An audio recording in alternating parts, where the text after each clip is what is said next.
Fala pessoal, sejam muito bem-vindos aí no canal. E hoje nós vamos fazer mais um estudo aí da Lei 9.455, que trata aí sobre os crimes de tortura, tá? Para você que vai prestar aí o concurso da Guarda Civil de Mogi das Cruzes, beleza? Então, pessoal, esse aqui é uma lei bem pequena, sabe? São poucos artigos e tudo nela é importante, tá? É uma lei bem enxuta, bem sucinta e de fácil compreensão, tá? Acredito que vai cair pelo menos uma questão dessa daqui, então é uma questão que não se deve errar, né? Sim, não se deve não, né? Mas é fácil de você acertar, beleza?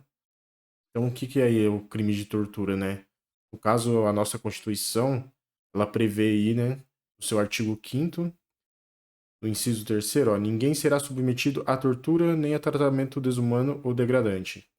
Aí no inciso 43, a lei considerará crimes inafiançáveis e insuscetíveis de graça ou anistia a prática de tortura, o tráfico ilícito de entorpecentes e de drogas afins, o terrorismo e os definidos como crimes hediondos, por eles respondendo os mandantes, os executores e os que, podendo evitá-los, omitirem.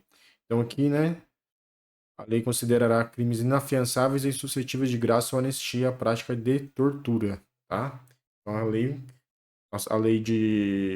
lei aí que define os crimes de tortura e dá outras providências foi posterior aí, né, à nossa Constituição, tá? Antes dessa lei não havia nenhuma previsão assim relacionada a crimes de tortura, tá?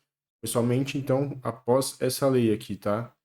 E além de ser um crime inafiançável e suscetível de graça e anistia, ele também é um crime que, segundo o STF, tá? A decisão aí ele não prevê que o benefício de indulto, tá? Também. Então, quem comete esse crime não tem o benefício do indulto, tá? Agora vamos direto para a lei. Aqui é só uma introdução mesmo para saber, né, de onde vem. É relacionado à questão dos direitos humanos, né? Todos os tratados internacionais, né, que o Brasil é signatário aí. Então, é importante que, após o Brasil ter sido signatário essas leis aí, esses tratados internacionais, aí veio nossa Constituição, né? Essa previsão. E posteriormente foi criada essa lei aqui, tá? Vamos começar aqui. Constitui crime de tortura. Constranger alguém com emprego de violência ou grave ameaça, causando-lhe sofrimento físico ou mental, com o fim de obter informação, declaração ou confissão da vítima ou de terceira pessoa, para provocar ação ou omissão de natureza criminosa e em razão de discriminação racial ou religiosa, tá?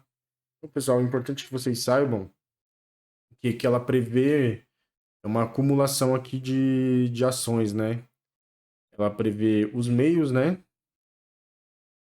Para se definir um crime de tortura, prevê os meios, né? Então, quais são os meios, né? O emprego de violência ou grave ameaça, o resultado, né? Resultado. O que é o resultado? Vai causar o quê? Sofrimento físico ou ameaça, e mais tem que ter a finalidade, tá? E a finalidade. A finalidade de quê? Que ele emprega esse meio de violência ou grave ameaça e causa sofrimento físico ou mental. Então, aqui, né, na linha A, o que? A finalidade é o quê? Obter informação, declaração ou confissão, tá? Aqui é chamada a tortura prova, né? Tortura prova, ou também chamada de tortura persecutória. Tortura persecutória. Uma das modalidades aí de tortura. A linha B vai tratar aí do quê? Para provocar ação ou omissão de natureza criminosa. Também é conhecida como tortura para a prática de crime ou tortura-crime. Outra modalidade, tá? Tortura-crime. E aqui, né, na linha C, em razão da discriminação racial ou religiosa, é chamado também de tortura discriminatória ou tortura-racismo. Tortura racismo. Aqui, ó, esses 3 são crimes comuns, tá? São crimes comuns, ou seja, qualquer pessoa pode praticar esse tipo de crime. Não exige uma certa formalidade do agente aí, tá? Uma especificidade do agente, né? Que comete o crime, tá? Qualquer pessoa, é um crime comum, tá? Aqui no inciso segundo, ó, submeter alguém sob a sua guarda, poder ou autoridade com emprego de violência ou grave ameaça a intenso sofrimento físico ou mental, como forma de quê? Aplicar castigo pessoal ou medida de caráter preventivo. Então aqui, pessoal, também chamada tortura castigo, né? Outra modalidade, né? Tortura castigo, tá? E ele já é um crime próprio. Vou colocar aqui, crime próprio. Pois o que, né? É necessário que tenha o agente, né?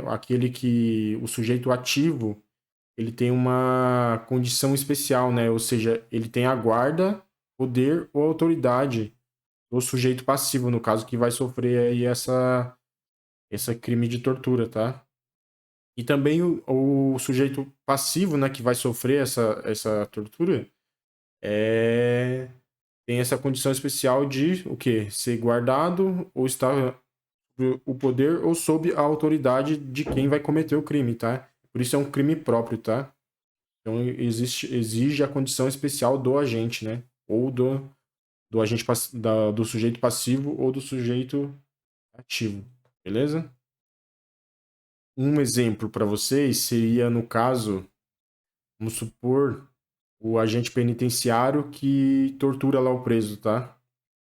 É uma das formas, né? Ou o pai que tortura o próprio filho, né? Ou seja, o pai tem o poder e a autoridade sobre o filho e então ele comete nessa modalidade aqui, né? No caso, a tortura castigo, tá? E é a pena de reclusão de 2 a 8 anos. É importante que o quê? Aqui, ó, que vocês destaquem isso daqui, ó. É intenso sofrimento físico ou mental, beleza? Já aqui, ó, no inciso primeiro, só fala causando-lhe sofrimento físico ou mental, tá?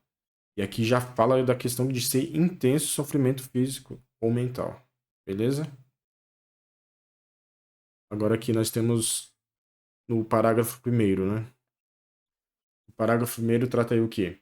Na mesma pena incorre quem submete pessoa presa ou sujeita a medida de segurança a sofrimento físico ou mental, por intermédio de prática de ato não previsto em lei ou não resultante de medida legal. Aqui no caso é a pessoa que submete a pessoa presa ou sujeita a medida de segurança a sofrimento físico ou mental, tá? E o que tem aqui? Não existe uma finalidade específica, né? Por exemplo, aqui no inciso primeiro, fala o quê? Emprego de violência ou grave ameaça, causando-lhe sofrimento físico ou mental, e aqui traz as finalidades, né? Aqui já não tem uma finalidade, não precisa ter uma finalidade, tá? Ou seja, aqui é para resguardar o respeito à dignidade da pessoa que está presa, tá? É um dos direitos humanos aí. Então, está relacionado à pessoa presa, né? Ou sujeita a medidas de segurança, e a pessoa vai submeter essa pessoa a sofrimento físico ou mental por intermédio do quê? De uma prática de ato não previsto em lei. Ou não resultante da medida legal vai responder aí pelo crime de tortura, tá? Então ele não tem uma finalidade específica, tentando obter uma informação, ou tentando provocar uma ação ou omissão de natureza criminosa, ou de forma de discriminação racial ou religiosa, tá? Então, ele não tem uma finalidade, ou seja, ele tem só, né, a conduta aqui, né?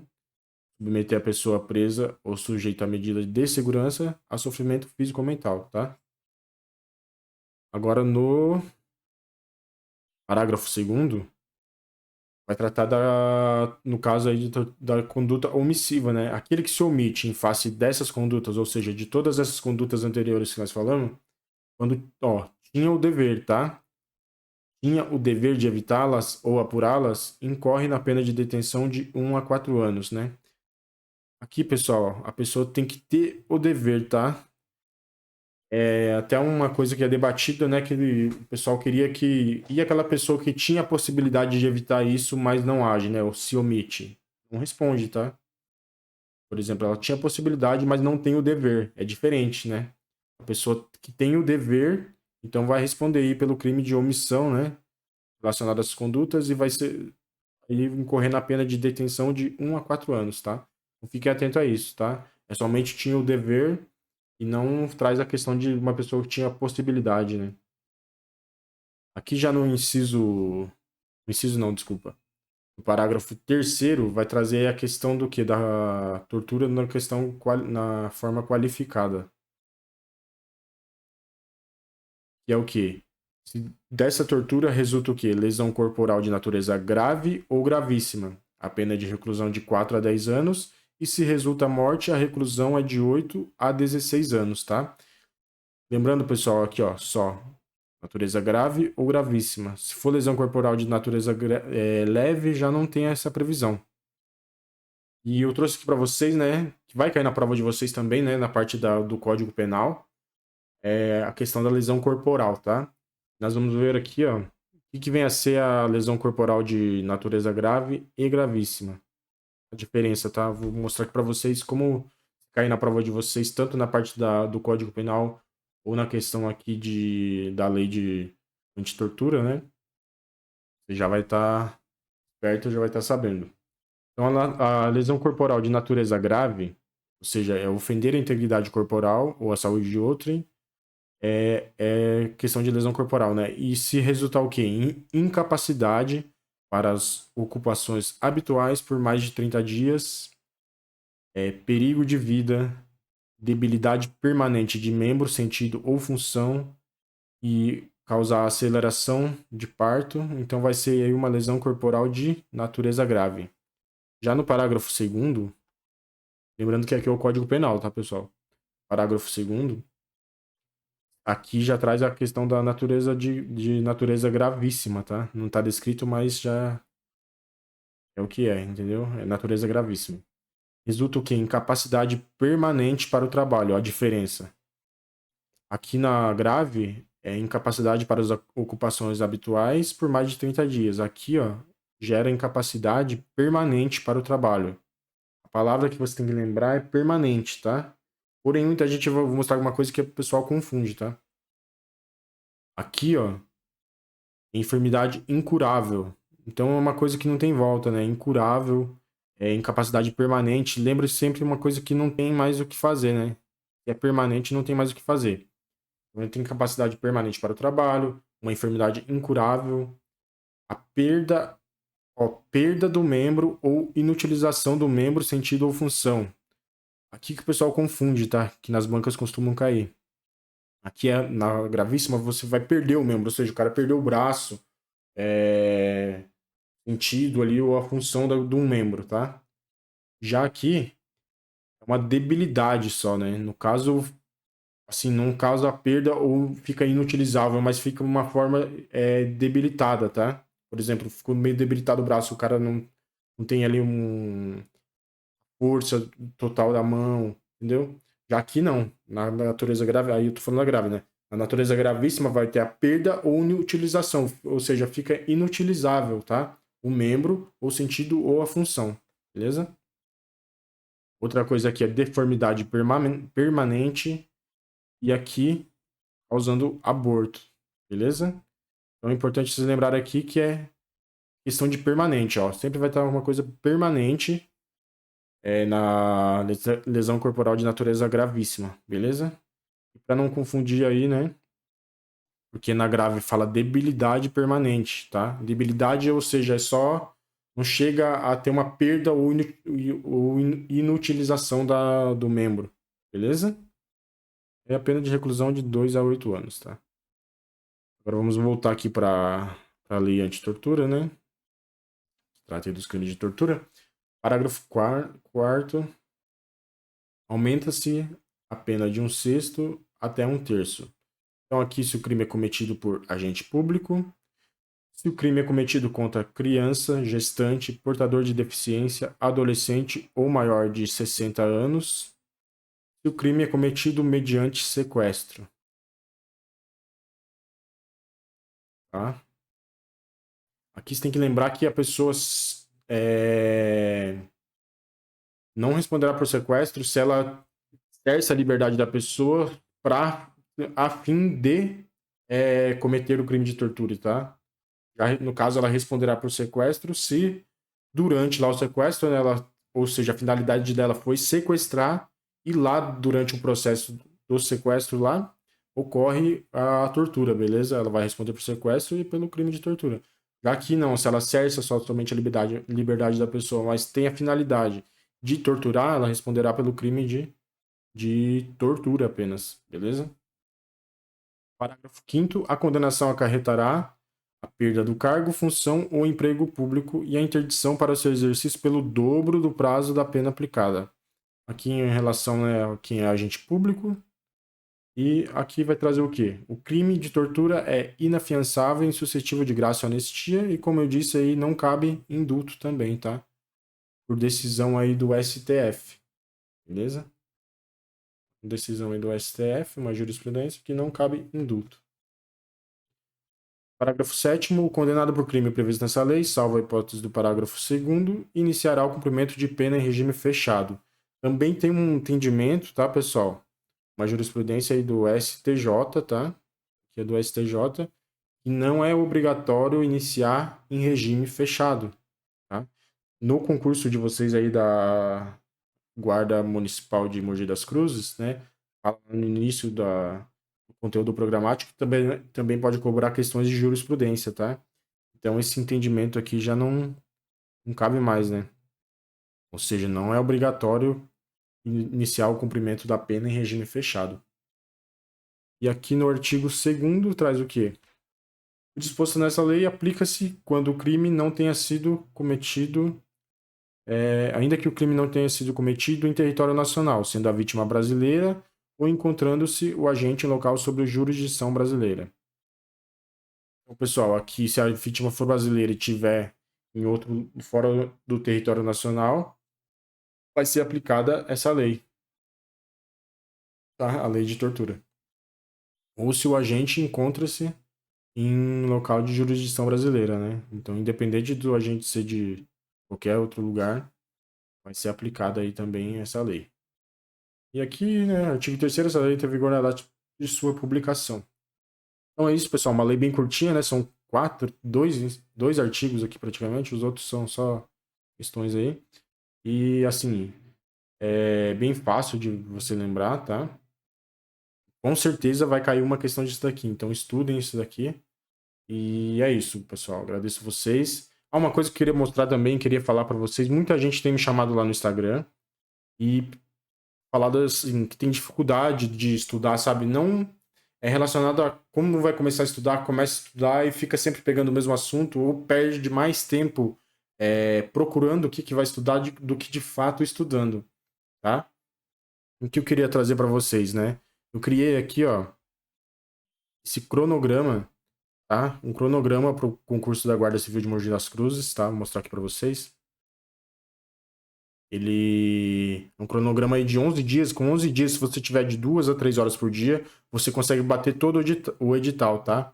Eu criei esse cronograma e especifiquei o que você vai estudar, ou seja, você vai ter um direcionamento, vai estar estruturado para você, você não vai ficar perdendo tempo, tá? Procurando o que eu vou estudar hoje, o que eu vou estudar amanhã. Então já está direcionado, tá?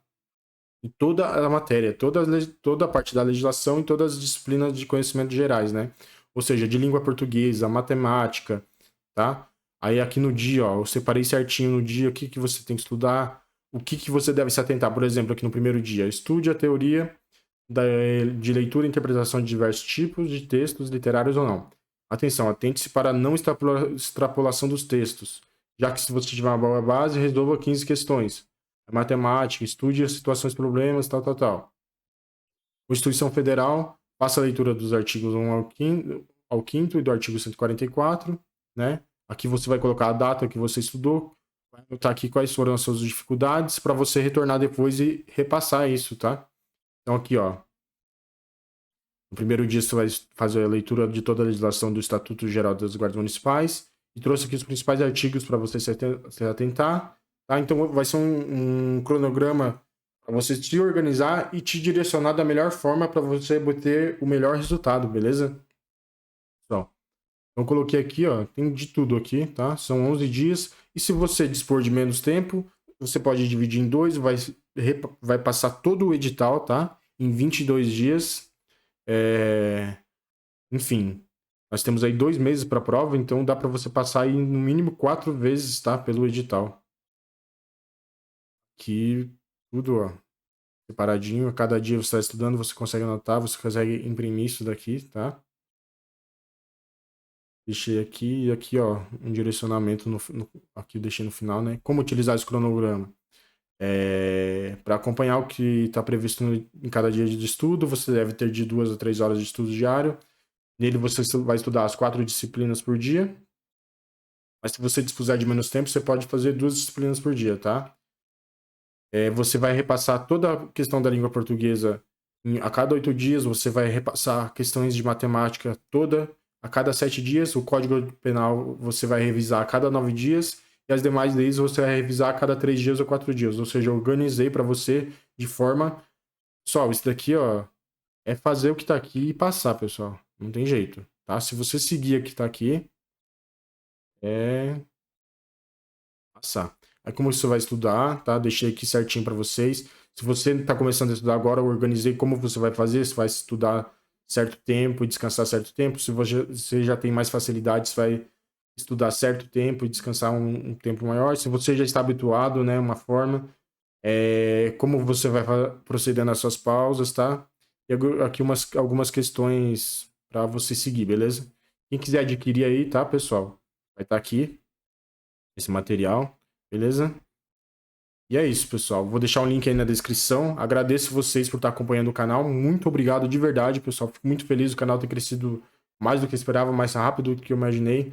Pessoal, não esquece de deixar o joinha aí, de curtir. E se você não é inscrito, se inscreve aí para acompanhar, porque eu vou passar bastante questões sobre o concurso de Mogi das Cruzes, tá? Da Guarda Municipal. Vou fazer bastante estudo aí sobre as leis.